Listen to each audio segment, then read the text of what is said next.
गुजरात में हुए कांग्रेस के अधिवेशन में पारित प्रस्तावों से साफ है, बीजेपी के हिंदुत्व के सियासी एजेंडे का काउंटर पार्टी जाति की राजनीति से ही करेगी। अधिवेशन में कांग्रेस ने एससी, एसटी और ओबीसी वर्ग से जुड़े 3 अहम प्रस्ताव पारित किए हैं, जिसके तहत आरक्षण की 50% सीमा को खत्म किया जाएगा और तीनों वर्गों को निजी शिक्षण संस्थानों में आरक्षण दिया जाएगा।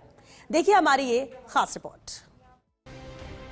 लगातार चुनावी हार के बाद अब कांग्रेस ने भाजपा के मुकाबले के लिए नया सियासी एक्शन प्लान बनाया है। कांग्रेस रणनीतिकारों ने बीजेपी की हिंदू मुस्लिम की राजनीति के काउंटर में जाति की सियासत का कार्ड खेलने का फैसला किया है। गुजरात के अहमदाबाद में हुए अधिवेशन में 3 प्रस्ताव पारित करके हाईकमान ने अपने इस प्लान पर मुहर भी लगा दी है। हिंदुत्व के मुकाबले में अब कांग्रेस दलित, एसटी और ओबीसी वर्ग को कांग्रेस के पक्ष में लामबंद करेगी।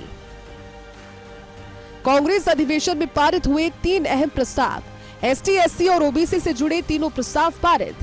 पहले प्रस्ताव के तहत आरक्षण की 50% सीमा को खत्म किया जाएगा। कांग्रेस ने कानून लाकर आरक्षण की सीमा को समाप्त करने का वादा किया। दूसरे प्रस्ताव के तहत एससी और एसटी सब प्लान को कानूनी आकार देंगे, साथ ही आबादी के मुताबिक बजट में उनकी हिस्सेदारी तय की जाएगी। तीसरे प्रस्ताव के अनुसार एससी, एसटी और ओबीसी को निजी शिक्षण संस्थानों में आरक्षण देंगे। इन प्रस्तावों के जरिए कांग्रेस ने साफ संदेश दिया है कि अब उनकी राजनीति इन्हीं बिरादरी के इर्द गिर्द रहेगी। दरअसल कांग्रेस रणनीतिकारों को मानना है कि लोकसभा में बीजेपी को बहुमत हासिल नहीं करने देने और कांग्रेस की 99 सीटें आने के पीछे आरक्षित वर्ग का एक बड़ा रोल था। लिहाजा उन्होंने आगे भी मजबूती से जाति की राजनीति का दांव चलाने का निर्णय किया। अधिवेशन में राहुल गांधी ने मंच से अपना भाषण भी दलित, आदिवासियों और ओबीसी पर पूरी तरह से फोकस रखा। इसलिए राहुल गांधी ने जातिगत जनगणना और जूली के मंदिर जाने के बाद गंगाजल से साफ करने के मुद्दे को पुरजोर तरीके से उठाया। कांग्रेस और राहुल गांधी की हिंदुत्व वर्सेस जाति की सियासत 90 के दशक की मंडल कमंडल की राजनीति को याद दिला रही है। इसके चलते देश की राजनीति में एक बड़ा अलग बदलाव देखने को मिला था।